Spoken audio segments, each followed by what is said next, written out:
What's good, world? It's your boy Juice Taylor, and man, do I got a banger for us today.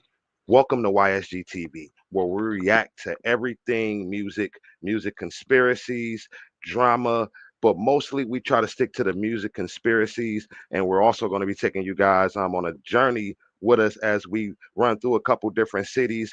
Right now we're in Cleveland, Ohio, so we're going to be showing y'all that footage a little bit later on this week. So make sure y'all definitely stay tuned to that, and I've been putting in some work on these videos. So if y'all rocking with the content, make sure y'all keep liking, subscribing, sharing. We appreciate that. Appreciate the few cash apps we do get. It don't matter how big, how small, everything matters. But I got some drama for y'all today. We're going to dive into some music conspiracies y'all may have heard of. Some I'm pretty sure y'all never heard of because well, at least I know I never heard of them. So, look, without further ado, we're going to get right into it. I'm your host, Juice Taylor. Few trigger warnings in here. So, my apologies if some of y'all get triggered. My apologies, don't mean to trigger anybody, but we got to bring y'all the real, raw content. So, let's get right to it. That changed rap music and destroyed a generation. Damn. So it says, hello. After more than 20 years, I finally decided to tell the world what I witnessed in 1991, which I believe was one of the biggest turning points in popular music and ultimately American society. I have struggled for a long time weighing the pros and cons of making my story public, as I was reluctant to implicate the individuals who were present that day.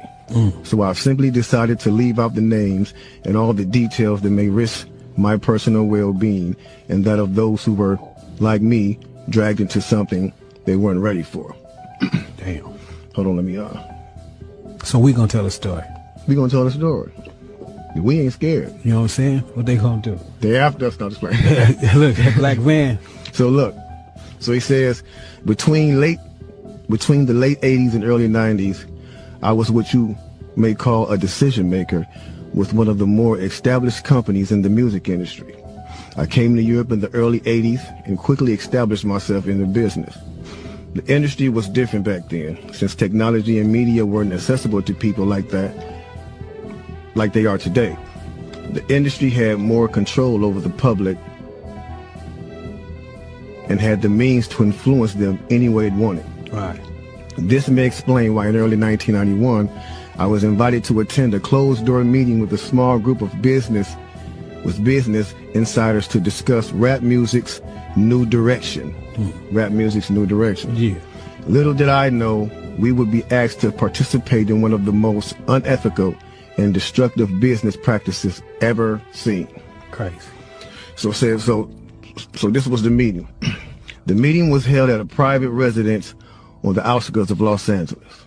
I remember about 25 to 30 people were being there. Right. Most of them familiar faces. Speaking of those I knew, we joked about the theme of the meeting, as many of us did not care for rap and failed to see the purpose of being invited to a private meeting to discuss the future of hip-hop. Talk to him. Among the attendees was a small group of unfamiliar faces who stayed to themselves and made no attempt to socialize beyond their circle. Based on their behavior and formal appearances, they didn't seem to be from our industry. Our casual chatter was interrupted when we were asked to sign the confidentiality agreement, preventing us from publicly discussing the information presented during the meeting. Needless to say, this intrigued, in some cases, disturbed many of us. It's a level of success where it's a door. When you platinum and you getting 50,000 a show, I've been there. There's a door that you could walk in. I'm not sure if it's homo or if it's illuminati. I just didn't take that though. I went straight. What do you mean? Listen. When you get to a level of success, when you getting 30, 40, 50,000 a show, you platinum, you running across the world. There's three different doors, right? There's three different ways to walk. There's to the left, there's to the right, and then there's straight. Straight is you're on your own. Let's see if you continue this success, young man. Let's see if it's all about your skills, young man. Let's really see that when you went straight. To the right, I'm not sure if that's the home shit right there. And then there's to the left. I'm not sure if there's some sacrifice going on right there. I'm not sure because I went straight. But I was offered these doors. It's just you were offered some gay. I don't, no. I'm saying that to the right when I seen it, those was those guys over there. I just chose to go straight, and I haven't been platinum since. See, and I show both of those clips together for a reason, because think about it. We got a member of Bone Thugs and Harmony, Lazy Bone, saying what he's saying. Then you got Nori coming in and pretty much adding to that by saying like, okay, it's these doors you got to go through. Which one you gonna go through? You going to that door? Some of the booty warriors, or you going this way? There may be some sacrifice. I don't know. Me personally, I've seen Nori kicking it with Diddy a little bit too much.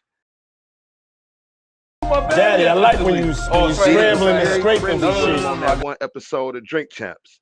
I ain't gonna forget about that, Nori. I don't know him personally. I don't know any of these guys. That's my own personal opinion. Hey, y'all can get mad at me all you want. A lot of niggas hate because I'm in motherfucking rich gang and shit. And you niggas keep trying to test me. Y'all keep trying to test me. Keep trying to see if I'm under the 5 and shit. But anyway, yeah, I was on Media Takeout on World Star and shit. Yeah, Birdman fucked me. He fucked me in the for the deal. I'm gonna be real. Birdman fucked me for the deal. Whoa. We know what door he went through, right? Off top, we know what door he went through. Let's let it play. Rich gang. This shit on my motherfucking face. I fuck Rich gang I fuck Bird for the deal. 6ix9ine with me. 6ix9ine, you know me, nigga. Don't play, nigga. Starship guy for Rich gang, you know me, nigga. 6ix9ine, slime. On my mama, that nigga know who I am. He know me on my mama, folks. Starship guy for Rich gang, you know, nigga. Stop playing on my mama. This my shit, don't come out here. He out here with police, I'm out here one-on-one on my mama. We talking beat his ass one-on-one on my mama, I rock his ass. Now this next clip that I'm gonna play is allegedly a song that Starship God released a year ago. It is on YouTube if you want to listen to the full song, but it's very disturbing. And now people are saying that he is now missing or has either passed away. Birdman, I'm sorry, bro. I was smoking. Know what I was doing. I gave a whole gang head. I'm sorry. Bird, give me another chance. I'm sorry you wasn't around. Okay, sorry. I was just one battle ops.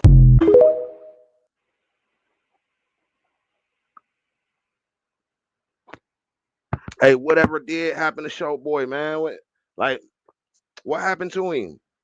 I haven't seen him, heard of him, or nothing. And to me, on that clip, he said, Birdman, please, I'm sorry, give me another chance. Listen, in the streets, you go by a certain code. Look, I'm not in the streets no more, but it was a point in time where I was in the streets. I ain't proud of it. I ain't justifying none of that, but it sounds like he begging for his life. So hopefully young boy all right, man, because I ain't heard nothing from him. Y'all let me know in the comments, have y'all heard anything from him? But because that's crazy. And even in the industry, I used to look out into the crowd, and I promise, I know you're gonna think I'm lying to you. I used to look out and see faces change. Everything felt demonic. Spiritually. One day we bought a bar, and we just talk about life and just deep shit. And then it was like 3 broads, they came. These bitches had on all black. These bitches was prettier than fucking... It was like, they had that look like the Kardashians. These bitches... And that shit ain't nothing. That shit ain't look enhanced and that shit look all natural. So he nudged me like... So that's OG. Like, ooh, yeah, nigga, it's on. Mm-hmm. So we chilling, we drinking. I start my bullshit. What y'all drinking? Get these bitches whatever they want. Double them bitches up. And when they finish, give them another one. So we on our bullshit. We just drinking now. Me and him just talking like, because we already know. They be like, I'll be over to your left. You know, you read that energy. So I was like, they ain't going nowhere. Keep these bitches drinking. So me and Pac still talking. out of my fucking peripheral. Nigga, look, I can't make this up, my nigga. You know what I'm saying? I can't tell anybody this kind of shit. So I'm giving this shit to you exclusive. Check this one out. So out of my peripheral, you know, you see certain shit through your peripheral. So I look, and it looked like like the bitch was moving, but it looked like something else, like some horror movies. Nigga, listen, it looked real bugged out. So I looked again, bitch was regular pretty. I turned my head, I see some shit moving. I was like, so I said to myself, am I high? Cause me and this nigga been smoking some good shit. I looked again, the bitch face kind of like disfigured, nigga. Now, hey. All I know is when I saw that motherfucking movie, Devil's Advocate, I was like, I seen that shit. The bitch was like that. So, nigga, it was a scene in there like that. Nigga, I went pop, nigga. I looked again, and the bitch face was regular. I looked again. Well, it was like the bitch was switched back. It was like she was morphing. I looked again. I said, yo, Parkers, get the fuck out of here. It was like, what's the matter, man? He said, we gonna bring the bitch. I said, we not bringing them bitches nowhere with us. Thanks, man. Hey, dog, OG was talking this talk, and I put them, listen. So we know what door Young Boy chose. The dude who got banged by Birdman.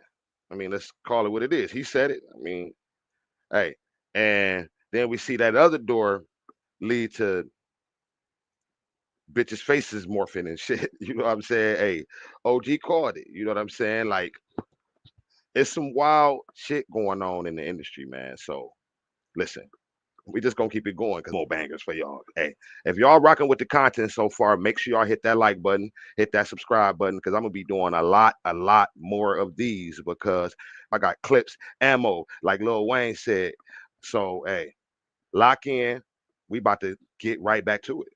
Singers, when they sing songs, it's like a mantra. When you repeat a chorus over and over and over. So when a kid hears a song and he starts singing that chorus over and over and over, then you start to hear it in the alpha state into the subconscious mind. So you start to become the song or become what you're saying. Watch this next one though, y'all. Songs are spells. That's what chants means. If you look in French, the word chants, it means song, but it also means a spell. The things that we say, that's why they say you got to be careful. Life and death resides in the tongue. Everything that we say holds value, it holds weight, and it has the ability to trigger things. That one line, you know, babe, in Kendrick's song when he says, I hate when I talk about guns and then someone gets shot and they die, and it makes, you know, because we make things happen.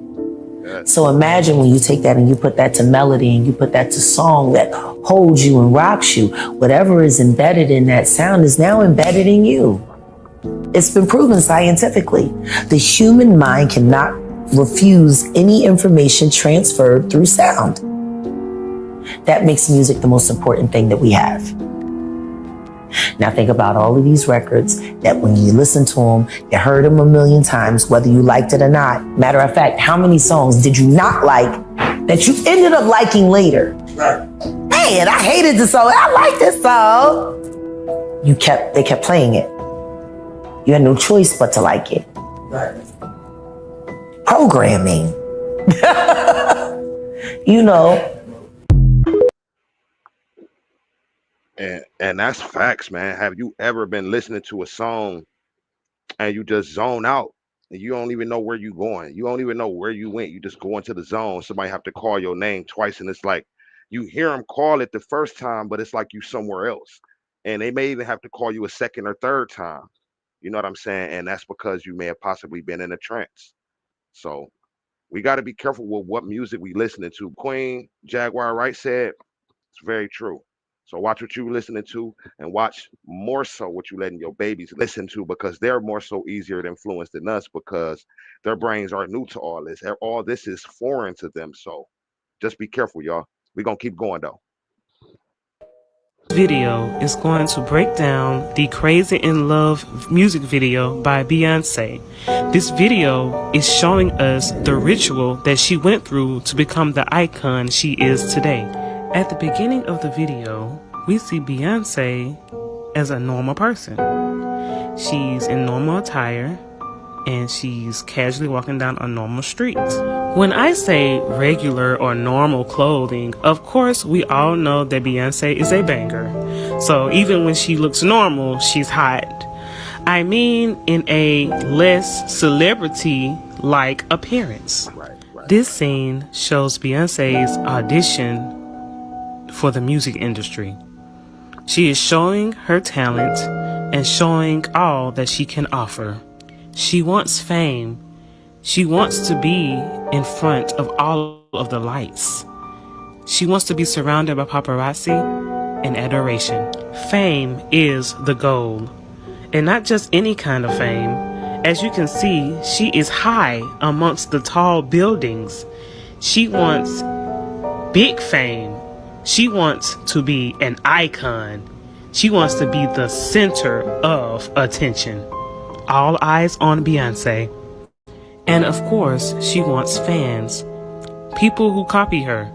People who want to be like her. People who want to dance like her. People who want to be a part of her fandom. Fans are a huge part of creating a iconic status. Fans are the people you get your energy from. Fans worship you. Fans idolize you. Fans copy you. Fans want to be you. I did want to point out something interesting here. Not to demonize anything, but just what I hear.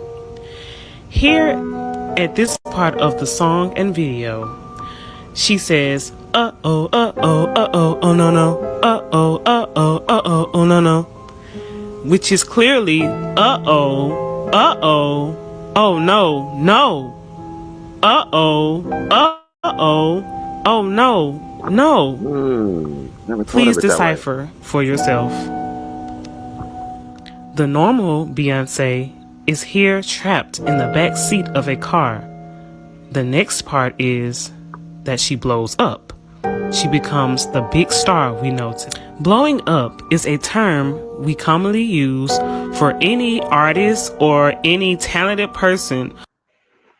Wait, on that part, because I watched this before. On that part, now it could symbolize her blowing up in the industry as them killing off the old Beyonce and bringing out the new. I don't know if this lady, Divine Star 5, and shout out to Divine Star 5, shout out to everybody video who I use because she's doing a good job breaking this down.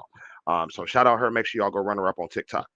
But yeah, I felt like they was killing off the old Beyonce and bringing in a new, because if Divine Star 5 shows it in the next scene, like she emerges as like a new person, because you see she went in there as like she said, the normal with the t-shirt, the shorts. She was like still baddie, but she was like normal.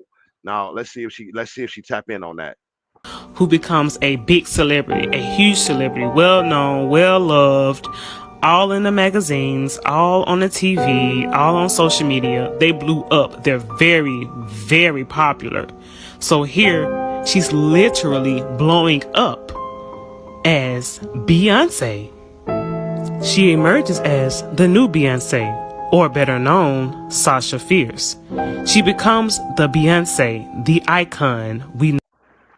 See, I told y'all. See, she hit on it. Hey, shout out Divine Star 5. She hit right what I was saying. No, today. The reason I mentioned Sasha Fierce, even though Beyonce never mentions her now, is because during that time when she did tell us about Sasha Fierce, that's when everyone knew who Beyonce was. She became a household name. And also, if you notice here, she is totally in her performance persona, which she herself said is Sasha Fierce. She is the Beyonce we all idolize today. She is the icon here with her husband. Another iconic figure in his own right. I just wanted to point out this phallic symbol. You can decipher this as you see fit. I'm just going to keep this here. The ritual is complete. She made it. She has a fandom. She is an icon. And she is a one and only Beyonce. This video was made for research purposes. This is not a exposing Beyonce video. This is not a exposing the music industry video. This video was made because I wanted to share what I saw as I watched this video today. I have much respect for Beyonce as an artist. Everything she did was hard work to get her where she is today. I am not saying that her making this video is the only reason she's as big as she is today. Beyonce is why she's big today. She did the work. She worked hard to get here. And with that being said, like, she right. This video is for entertainment purposes only. Do your own research. But one point I wanted to point out before I go to the next video, like, I wonder, was that there had to be some kind of symbolism or for her to, okay, she emerged as Sasha Fierce, and then she was able to kick the damn top off a fire hydrant. I mean, come on now, do you know how hard? I mean, come on now, I don't even gotta say it. Everybody know how hard a fire hydrant is, let alone how hard it is to get that motherfucker to open based off a kick. So are they trying to say, like, when she emerged as this new person, now she's like indestructible? She's like superior, like she's not, almost like not even human anymore. For entertainment purposes only. We love Beyonce. TikTok is going crazy about this. She knows, but there's more lyrics that tie in. What does it say? Later in the song, he says, got me up so high, trying to get a piece of the apple pie. Apple pie. Oh, is that code word? That's a song. Oh, that's a song by TLC featuring Destiny's Child. So Apple Pie is a song by Destiny's Child featuring who? Beyonce, part of Destiny's Child. And there's more. Check this out. It goes later in the song. After she goes, she knows, right? I can't be what you want from me, well, alright, right? I can't be what you want from me, well, alright. Alright, slow it down though. Slow it down. Just dissed you. I can't be what you want from me. Beyonce, I can't be what you want from me. Oh. Yeah, man. That's what he's saying. The whole song is about Beyonce. I can't be what you want from me. Well, alright. I can't be what you want from me. Oh, shit. Like, I can't be like Beyonce. I can't Beyonce. Yo, who's he signed to? Oh, he signed to them? He signed to Rock Nation, fam. Oh, shit. I didn't know that. He signed to Rock Nation, Jay-Z, Beyonce. Really? It's all there. Yeah. And check. Hey, J. Cole do be cooking. But hey, I'm gonna have to go back and listen to that song. Did y'all know this? Let me know in the comments. I mean, I knew it was something. I know that she knows, you know what I'm saying? But I didn't know this, you know what I'm saying? Wow, that's something different. Out of the top 100 songs on the radio, who wrote the majority of the music? Did you know that the majority of the songs in the pop realm were made in the last 20, 30 years even, were made by one man? That's crazy. Use one man to do their lyrics One and to man do is their nasty music. work. So they ghostwriter. Yeah, so a ghostwriter. They go to this guy and say, hey, I don't have a song, but I can sing really well. Can you help me? And he's like, yeah, write this or sing this and do this, and you'll be amazed. In fact, we're gonna find out he even though he's not well known, he has the majority of the top #1 hits. You have entertainers and you have artists. Yeah. The artists are the ones who are actually creating the music. The entertainers sing it.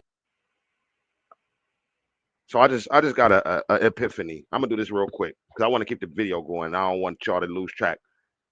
So when Nori said it's 3 doors, he talking about he went straight, and I'm thinking it's okay. It's the booty boy door, it's the sacrifice door, and then it's that middle door. He said that means you on your own. No, if you still in the industry, you not on your own. You just maybe decided not to sacrifice. You didn't, and you decided not to be the booty boy, but you still decided to push an agenda, a certain agenda, or follow or represent a certain entity that's not godlike. I think for entertainment purposes only, doing your own research. Who knows? Personality. Right. Yeah. Just because you can write the music, I guess you wouldn't be a good front man. He's like in the credits on the very bottom of of the song. Throughout this time that he's been doing this, he's had songs on the radio that are in the top 10, sometimes 5 of them at a time.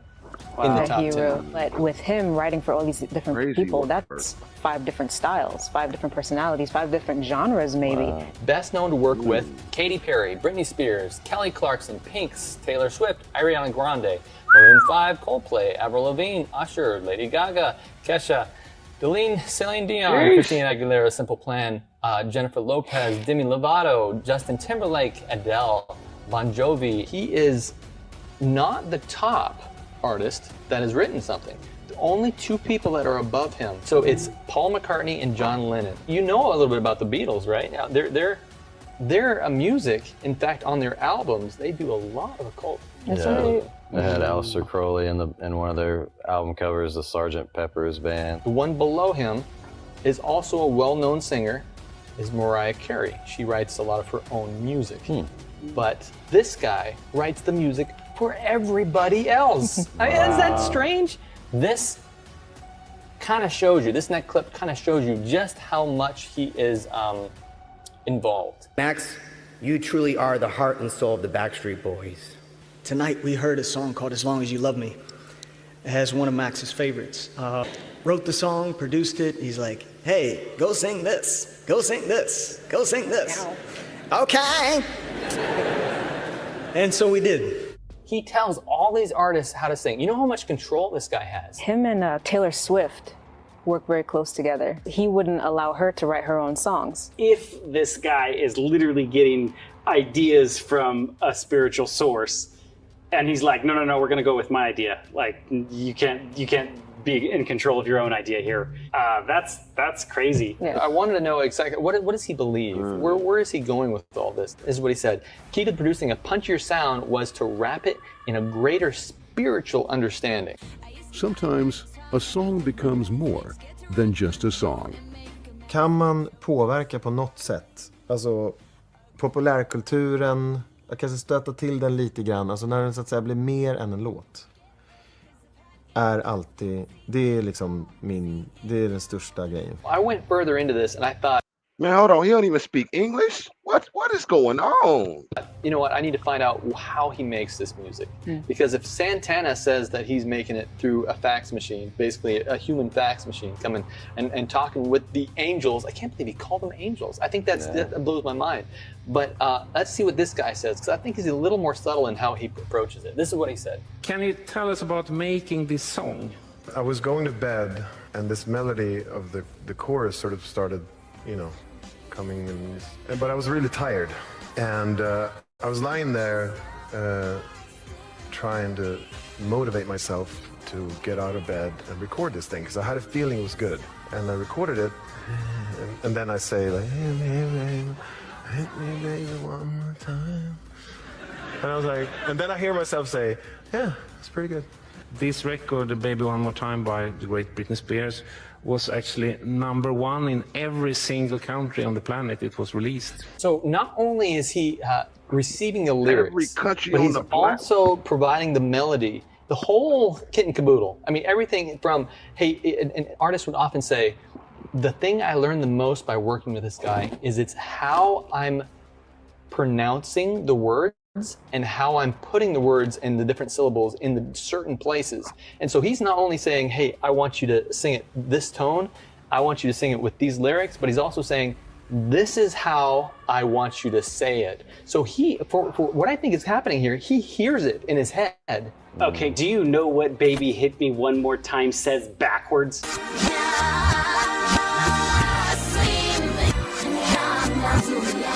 So that's interesting to me. If he's very specific with, you need to hit this syllable on this thing. Not only is he writing the song lyrics, he's writing the music to it, but he's also giving them symbolism.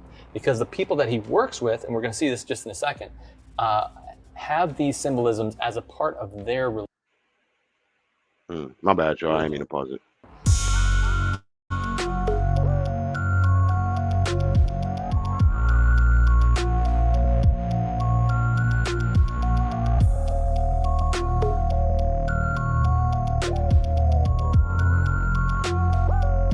So you see all the symbology as from, I mean, just the ancient Egypt symbology in this. Constant use of the horse. Centaur. The centaur, when you have the half human, half horse thingy. It's interesting because what does this have to do with music? What does this have to do with the song? Why is the constant use of the horse in here? Yeah. And now, what is going on her shirt and on the leg of the horse? What is that? That's the Egyptian Ankh. Ankh, yeah.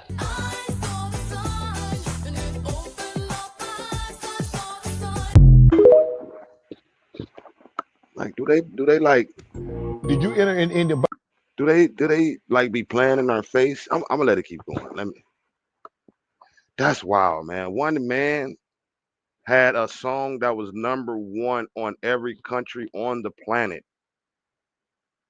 Now, I'm not gonna necessarily say that's something demonic because when you're a great songwriter, songs come to you. I mean, I was in the studio a few days ago, and we put on a beat, and I just instantly came up with the hook. Like, we're gonna release it. It's still being edited and everything, but like so, but it's like maybe he's allowing some other entity. Hopefully, it's something good he's allowing to come into him and make all his music. But from the symbolism and that backwards, baby, one more time, y'all let me know what y'all think in the comments. Y'all think he doing that for good? He's on the good side of things, or y'all think he went through one of them doors? Seemed like he might have went through a door, came out, went through another door, came like he went through all of them. But for entertainment purposes only, let's keep rolling. Bad deals. We hear about these 360s. Can you explain to our listening audience what a 360 is, and what are some of the bad deals that you see artists sign back then and even today? So what's a 360? Let's start with that. A 360 means that you have accepted something from the label that has given them the right to accept a percentage of everything you do, of all of your, they call them ancillaries, all of your ancillary businesses. That means your tour money. That means records. Your if you got sponsorship dollars. Huh? Yeah, sponsorship. That ain't got nothing to do with them. That ain't no music. Ancillary. Wow. Hold on. If people actually sign that? Of course they do. I mean, listen, to be honest with you, most times, most artists are only looking for what they're getting right then. Okay. You know what I mean? They feel they're not like looking down the road. They're looking right now. Nah, right here, what I can see. Because, you know, what we always have is ideas, and what the industry has is access. Okay. So we usually exchange our ideas for their access. And that's how we usually get ourselves. That's why we end up on the short end of the stick. Until we have created the leverage for ourselves, right, where we can kind of, you know, tip the scales in the other direction. Right. Yeah. That one hit home for me. Not gonna lie.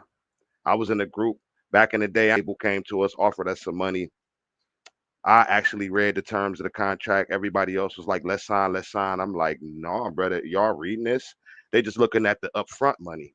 Now, granted, it was maybe like 15 years ago, you know what I'm saying? Maybe even longer, you know what I'm saying? But on the back end, I'm like, I don't regret it, because a couple years down the line, that record label ended up going under. So they would have went under owning all our music. That's crazy that, you know, I never heard that word, ancillaries. You know what I'm saying? If I read it, I probably didn't know what it meant. But y'all see what goes on. They own even your sponsorships, and that has nothing to do with them. That's a brand saying, hey, we like you. We would like to pay you to wear our tennis shoes. We would like to pay you to wear our shirts. We would like to pay you to wear our hats. They like, nope, we need half of that too. Come on. What? Be careful what y'all signing, bro.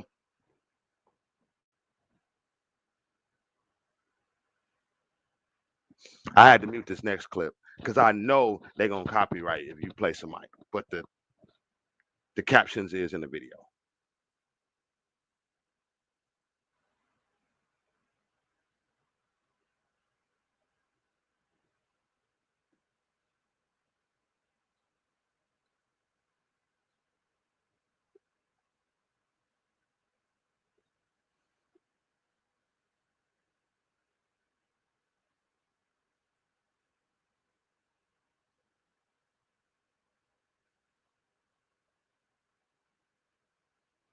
Ended right there, y'all. I told y'all I had some absolute bangers, some heat. Listen, and I got way, way more. So make sure y'all hit that like button, that subscribe button, because we got some heat coming from y'all, for y'all. We're not going to only be in the house, we're going to be outside, but we're going to still keep bringing y'all consistent conspiracy music bangers. So if you like that kind of content, make sure you hit that subscribe button, like, share it with other people that may like that kind of content because it helps us get in the algorithm, man. I'm working hard on putting all these clips together for y'all. I do it for y'all. I love to do it. So it's nothing to me. I don't care how many views I got. I'm going to keep doing it because it's actually fun to me. But let me know what y'all think in the comments about some of those conspiracies as well. Engage with me. I engage back. I'm going to respond to every comment, telling you every comment. So thank y'all for tuning in. I'm Juice Taylor. This has been another episode of YSG TV. We up out of here. Peace.